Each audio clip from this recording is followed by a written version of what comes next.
안녕하세요. 안녕하세요. 오늘 시대전환 토크를 함께하게 될 채령이라고 합니다. 저는 오랫동안 아동, 노인 환경에 대한 연구를 꽤 오랫동안 해왔고요. 그러니까 약자들을 위한 환경에 대해서 연구한 것들을 모아서 유니버셜 디자인이라고 하는 이슈들로 가이드라인도 만들고 그것들을 많은 분들과 공유하기 위한 노력들을 하고 있습니다.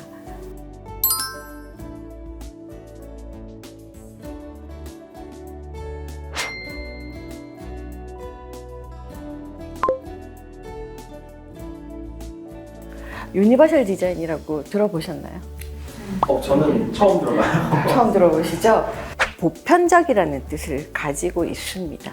보편성이라고 하는 게 우리가 보통 생각할 때 다수로 생각하시는데요. 다수가 대부분 평균이라고 하는 개념으로 다뤄져요. 근데 그렇다 보면 사실 평균은 굉장히 좁은 개념이거든요.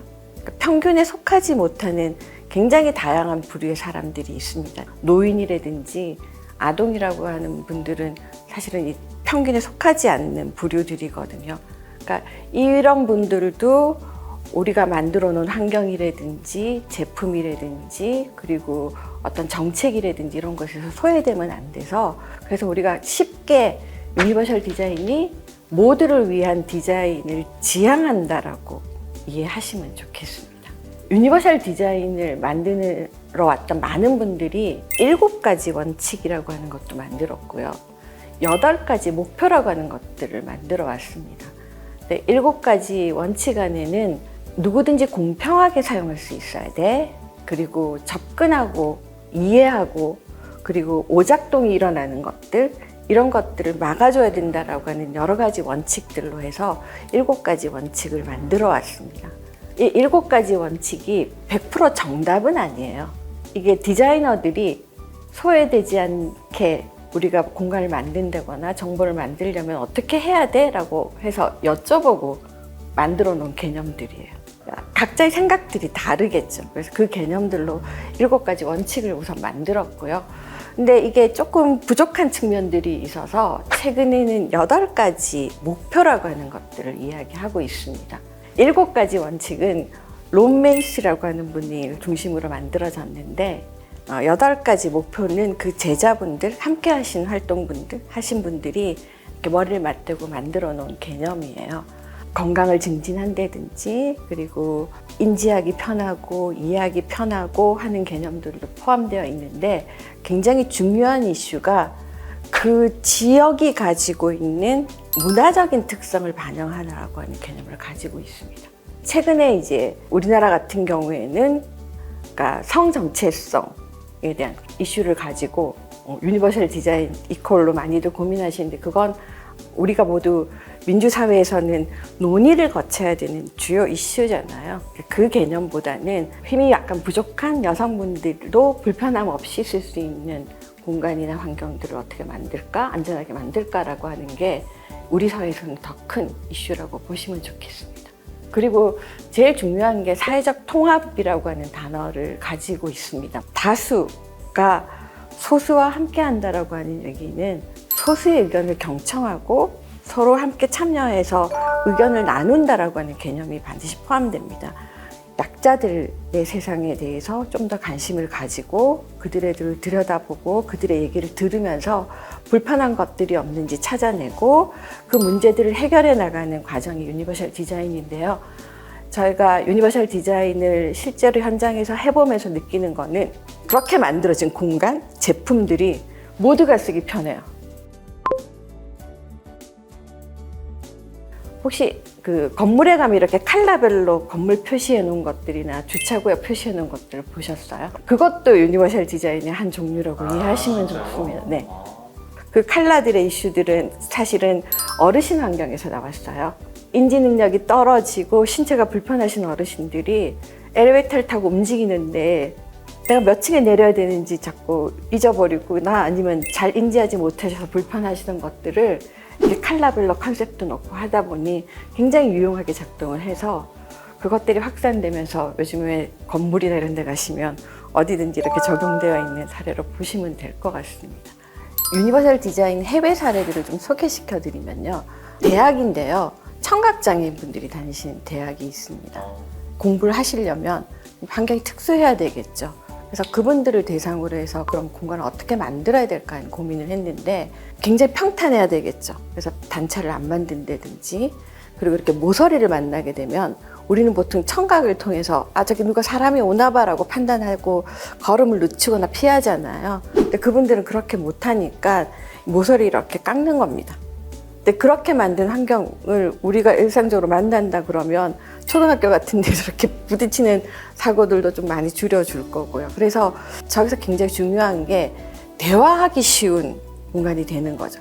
상대방이 하는 얘기를 들으려면 약간 둥근 형태의 공간에서 서로를 바라보면서 대화를 해야 되니 말굽 모양의 강의실들을 주로 만드세요. 그래서 굉장히 평등하죠. 교수님들과의 대화 방식도 이렇게 눈높이를 같이 하고 주입식의 교육 공간이 아닌 서로 소통하고 대화하는 더 좋은 공간을 만들 수 있는 거예요. 교통수단이라고 하는 것들은 누구나 이용해야 되잖아요. 지금 장애인 택시 같은 경우가 아마 대기가 1시간 정도 이렇게 되는데요. 가까운 일본의 도요타 자동차는 이제 올림픽을 치르면서 택시를 UD 택시로 바꾸셨어요. 타고 내리는 승강구도 훨씬 넓고 또 승차하는 곳도 낮고 그렇게 해서 누구나 이용할 수 있게 짐을 가지고 외국인들이나 돌아다니는 택시를 휠체어 사용자분도 손들면 바로 탈 수 있는 그런 택시. 네. 제가 말하는 모두를 위한 디자인은 굉장히 이상을 향한 거고요. 우리는 항상 그 이상적인 목표를 향해서 한 걸음 한 걸음 가는 거잖아요. 좀 더 많은 사람들이 안전하고 편하고 쉽게 쓸 수 있는 방안들을 디자인하는 사람이나 참여하시는 분들이나 그런 것들에 대한 고민을 같이 해나가는 거라고 생각합니다. 민주시민이 뭘까라고 하는 고민을 좀 했습니다. 저는 그 생각을 했어요. 우리 민주주의라고 하는 거는 정말 좋은 민주사회에서는 소수 의견들도 같이 경청하고 소수 의견들도 같이 모아서 합의를 이루어가는, 그리고 그게 공동의 선이어야 된다고 저희는 생각을 해요. 우리 모두가 지향하는 좋은 결과물들을 만들기 위한 그런 노력이어야 된다고 생각을 하고 있고요. 제가 노인 연구를 했지만 노인이 이전에 됐던 게 아니고 금방 되지만 노인분들에 대해서 정말 인터뷰도 많이 하고 관찰도 많이 했었고요. 그리고 아이들 환경을 연구할 때도 아이들이었던 적은 있지만 다 잊어버려서 아이들 눈높이가 뭔지 아이들에 대한 관찰도 굉장히 많이 하고 그들의 불편함을 이해하는 노력이었거든요. 저희같이 건축이나 아니면 디자인을 하는 분들에게는 그 눈높이를 장착하셔야 되는 게 기본이라고 생각을 해요. 작년에 건축가분들이 드디어 유엔에서 같이 만들어 놓은 개념이긴 한데 내 뒤에 소외된 사람이 없게끔 하라고 하는 단어를 던졌어요. 그러니까 건축가들이 지향해야 될 눈높이가 내가 만든 건축물에 이용하지 못하는 울고 있는 누군가가 있지 않는가를 살펴보라는 뜻이라고 저는 이해하고 있거든요. 공공의 선으로 만든 건축물을 이용하지 못하는 분명히 불편한 사람들이 있어요. 최근에 저희가 좀 많이 얘기하는 게 아기를 키우는 아빠가 화장실을 이용하는 거. 기저귀 갈아줘야 되는데 아빠들이 쓰는 화장실에는 기저귀 교환 데가 없잖아요. 굉장히 작은 일인 것 같지만 저희가 그런 걸 놓침으로 인해서 아빠가 육아에 참여하는 게 너무 힘든 일이 돼버리거든요. 그렇게 공간에 대한 접근들을, 문제였던 것들을 하나씩 꺼내서 이렇게 가지고 가는 것들이라고 생각을 하고 있고요. 그렇게 해야 되는 거라고 생각을 해서 건축하시는 분들이든 디자이너 분들에게 좀 그런 마인드를 장착할 수 있게 좀 알려드리는 일을 하고 있습니다. 건축가, 제품 디자이너, 엔지니어, 연구원이 아닌 그냥 우리 같은 일반 민주 시민이 유니버셜 디자인에 기여할 수 있는 방법이 있나요? 참여하시는 겁니다. 교육을 하거나 뭔가를 만들어낼 때 시민 참여단을 많이 모집을 합니다. 그래서 여러분처럼 교육받으신 분들이 현장을 같이 돌면서 잘못된 것들을 찾아주시고 또 이렇게 교육을 통해서 지식들을 쌓아서 이런 것들은 좀 개선해 주세요. 이렇게 만드시면 안 돼요. 라고 하는 참여하시고 의논을 개진해 주시는 그런 게 여러분들이 하실 수 있는 일이고, 라고 생각을 합니다. 네. 아까 아까 그 박사님께서 유니버설 디자인 7원칙을 설명해 주셨는데 그 7원칙 중에 하나라도 뭐 원칙이 지켜지지 않는다면 그거는 유니버설 디자인이라고 볼 수 없는 건가요? 아닙니다, 아닙니다.